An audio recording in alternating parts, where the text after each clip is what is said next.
बखर के शुमाल मगरिब में कभी दरिया सिंध की गुजरगाह हुआ करती थी, लेकिन वक़्त के साथ दरिया ने भी अपना रुख बदल लिया और अब यहाँ महज पानी का एक जोड़ ही बच गया है।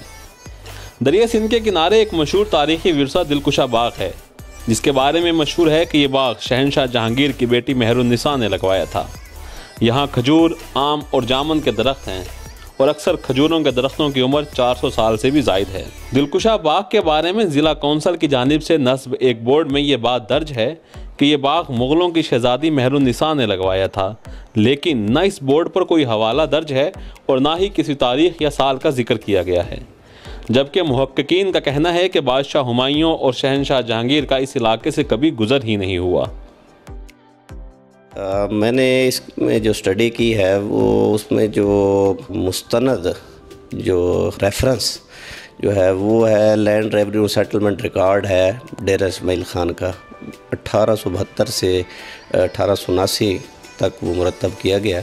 उसमें डिस्ट्रिक्ट जो है डेरा इस्माइल ख़ान की तहसील है बखर, उसमें उन ऑफिसर्स ने जो ब्रिटिश ऑफिसर है उन्होंने ये बयान किया है कि ये जो दिलकुशा बाग है ये डेरा के सद्दोज़ई नवाबों ने लगाया है और वही इसका इंतज़ाम संभालते थे। बाद में जब ब्रिटिश गवर्नमेंट आई तकरीबन 1848-49 में जब उन्होंने यहाँ का इंतज़ाम संभाला तो वो बाग उनकी अमलदारी में चला गया था।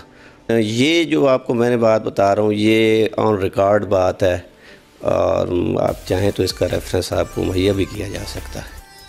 ब्रिटिश लैंड रेवेन्यू रिकॉर्ड और महकमा एजुकेशन पंजाब के जारी करदा रिकॉर्ड के मुताबिक बखर के मगरिब में दरिया सिंध के किनारे शीशम का एक बाग था, जिसमें खजूर, आम और जामुन के दरख्त भी थे। तारीख के औराक को अगर कंघाला जाए तो पता चलता है कि बखर कभी डेरा इस्माइल ख़ान के ज़ेरे निगरानी भी रहा है।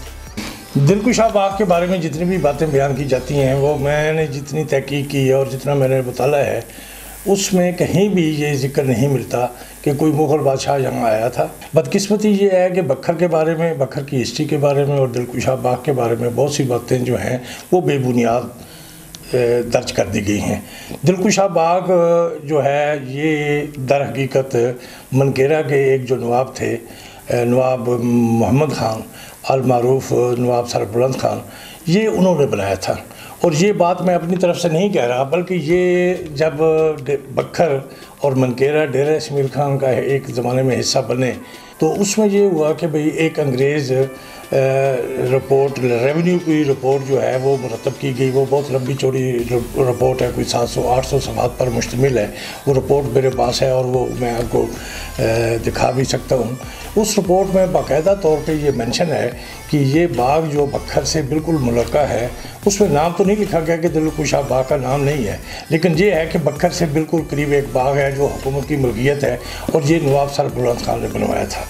दूसरी जो मेरे पास तहकीक में जो मेरे पास एक किताब सामने आई वो ये थी कि पंजाब महकमा तालीम ने 1892 में गालबन एक पंजाब के अज़ला का जोग्राफिया जो है वो उन्होंने मुरतब किया था और वो छापा था। उसमें डेरा इस्माइल ख़ान का जोग्राफिया भी जो है वो प्रिंटेड शक्ल में है तो नाजाब, लेकिन वो बाकायदा छापा गया था। वो 1893 में वो किताब छपी थी, मुख्तसर सी किताब है। उस किताब में भी चूँकि उस वक़्त डेरा इस्माइल ख़ान की तहसील थी बखर, तो उसमें भी इस बाग का तज़किरा मिलता है और ये बताया गया है कि बखर से जो मुल्का बाग है ये नवाब मोहम्मद ख़ान ने बनाया था। इस बाग की तारीख़ी अहमियत जो है वो इस हवाले से ये है कि ये उस वक्त से लेके ये अब तक बाग मौजूद चला आता है। ये तो बदकिस्मती है हमारी कि पाकिस्तान बनने के बाद इस बाग पे या बखर के आसार कदीमा पे या बखर के तारीख़ी मकामात पे कोई काम नहीं किया गया और बेशुमार हमारी जो है वो आसार कदीमा ज़ाय हो चुके हैं।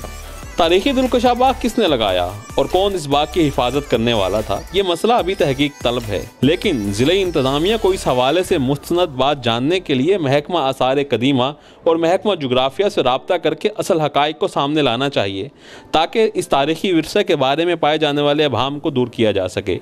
मोहम्मद उसामा हैदर, बेस नेटवर्क, बखर।